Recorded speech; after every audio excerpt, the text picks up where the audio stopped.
வந்து ஒரு நாள் ஆன மாதிரி ஆயிடுச்சு. இன்னும் அண்ணன்கிட்டேருந்து உங்களுக்கு ஃபோனே வரல. நீங்களும் அண்ணனுக்கு ஃபோன் பண்ண மாதிரி இல்லையே. அது அது வந்து நேற்று நைட்டு பேசினாவில. ஆமாம், நைட்டு பேசிட்டாவ. ஓ, பேசிட்டாவளோ? எனக்கு அதான் நான் பேசின மாதிரி இல்லை, அதான் கேட்டேன். நீ எப்படி இருக்காவலாம், என்ன சாப்பிட்டாவலாம், ஏதாவது கேட்டீங்களா? ஆமாம் கேட்டேன். இது என்ன கேள்வி கேட்டுகிட்டே இருக்காங்க, எனக்கு சொல்ல பேச்ச மாற்றிடுவோம் அப்படி. அதை விடலாம், முதல்ல இதுக்கு பதில் சொல்லு. என் சொந்தக்காரி எவ வந்தா உங்கள் வீட்டுக்கு, என்னை பற்றி சொல்ல. இப்போ எதுக்கு அதை பற்றி பேசிகிட்டு இருக்கணும்? அதான் எல்லாம் முடிஞ்சு போயிட்டேன். முடிஞ்சு போயிட்டா? தெரியணும்ல என்னை பற்றி அவ அப்படி சொன்னான்னு. நாங்களே அதை பெருசாக நினைக்கலத்தே, நீங்கள் ஏன் அதை போட்டு பெருசுப்படுத்திட்டு இருக்கிய? அது எப்படி விட முடியும்? சொன்னவ எவான்னு தெரியணும்ல.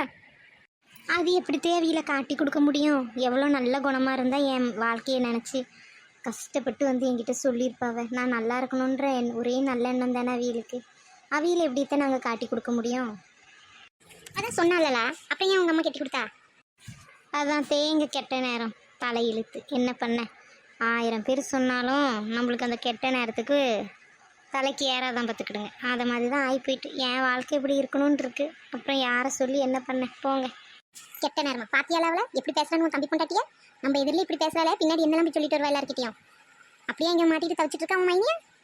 நீங்கள் தானத்தே சொன்னியே எதுக்கு உங்கள் அம்மா கட்டி கொடுத்தான்னு, அதான் சொன்னேன். வேற ஒன்றும் தப்பாக நான் சொல்லலை. ஆமாம், தப்பாக சொல்லலை. இங்கே என்னெல்லாம் குறைச்சல் இருக்குது எங்கள் வீட்டில்? ஃப்ரிட்ஜ் இருக்குது, மிக்ஸி இருக்குது, கிரைண்டர் இருக்குது, கட்டில் இருக்குது. உனக்கு என்ன குறைச்சலிங்க? எல்லாம் இருக்குது. எல்லாம் தான் இருக்க. மிக்ஸி இருக்குது, ஆனால் நான் நினச்சதை அரைச்சிக்க முடியுமா? முடியாது. பெட் இருக்குது, நினச்ச நேரம் படுத்து தூங்க முடியுமா? முடியாது. அப்புறம் எல்லாம் இருந்து என்னத்துக்குத்தே? ஆமாம் கயிறு, உனக்கு என்ன இங்கே குறைச்சல்? எல்லா பொருளும் இருக்குது. இந்த மாதிரி பொருள் எல்லாம் பார்த்தாலே உங்கள் அம்மா வீடே உனக்கு ஞாபகம் வராது, தெரிஞ்சுக்க. என்ன பேசுறிய நீ? பொருளெல்லாம் இருந்துட்டா அம்மா ஞாபகமே வராதா? இது என்ன பேச்சு பேசுறிய? வெளியே யார்கிட்டையும் சொல்லிடாதே, சிரிச்சிருவாங்க. வீட்டில் எல்லா பொருளும் இருக்குது, அதை பார்த்தாலே அம்மா ஞாபகம் வராதான், அம்மா வீடும் ஞாபகத்துக்கு வராதான். வாழ்க்கையில் நிம்மதியாக இருக்கிறதுக்கு பொருள் எதுவுமே தேவையில்லை. ஓலை கொட்டாயில் கூட இருக்கலாம், ஆனால் மனசு நிம்மதியாகவும் சந்தோஷமாகவும் இருக்கணும்.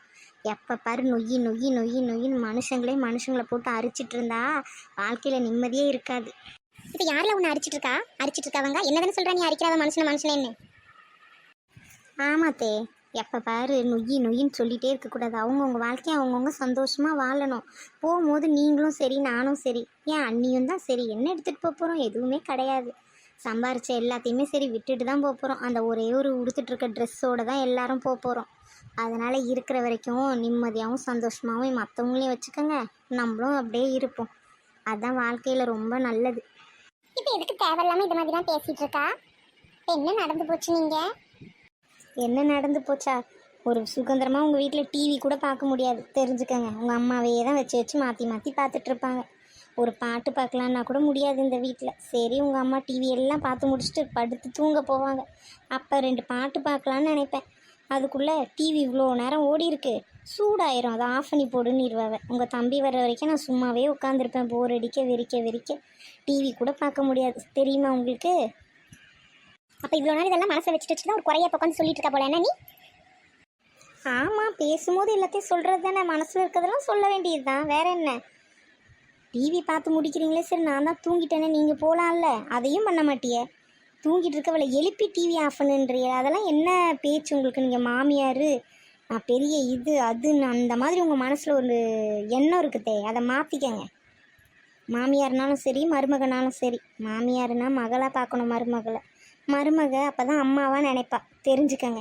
நீங்கள் எப்போ பாரு இப்படியே பண்ணிட்டு இருந்தீங்களா, ஒரு நாளைக்கு என் மனசும் மாறி போயிடும். மாறி போயிட்டு எனக்கு எவ்வளோ தேவை கிடையாது. எனக்கு என் மாவா இருக்கா, நான் செத்தா அழுவா, அது போதும். எனக்கு எவ்வளோ எனக்கு அழ வேண்டிய அவசியம் இல்லை. அதுதான் உங்கள் விருப்பம்னா அப்படியே நடக்கட்டும் அத்தே. ஆமாம், மாமியார்னு அதிகாரம் பண்ணி கிடையாது, அப்படி தான் அதிகாரம் பண்ணுவேன். அப்போ மாமியார்னா சும்மாவா? ஒரு பிள்ளையை பெற்று கொடுத்து உனக்கு கல்யாணம் பண்ணி வச்சிருக்கேன்ல, அப்படி தான் இருப்பேன். என் இஷ்டப்படி தான் கேட்டு இருக்கணும் எல்லாரும் இந்த வீட்டில். நான் இருக்கிற வரைக்கும் என் ராஜ்யம் தான் நடக்கும் இந்த வீட்டில். ஹாய் மக்களே, வீடியோ பாருங்கள், பிடிச்சிருந்தா சப்ஸ்கிரைப் பண்ணுங்கள், லைக் பண்ணுங்கள். ஆமாம்மா, அந்த சப்ஸ்கிரைப் பட்டனை கொஞ்சம் அழுத்தி விட்டுருங்க, சரியா?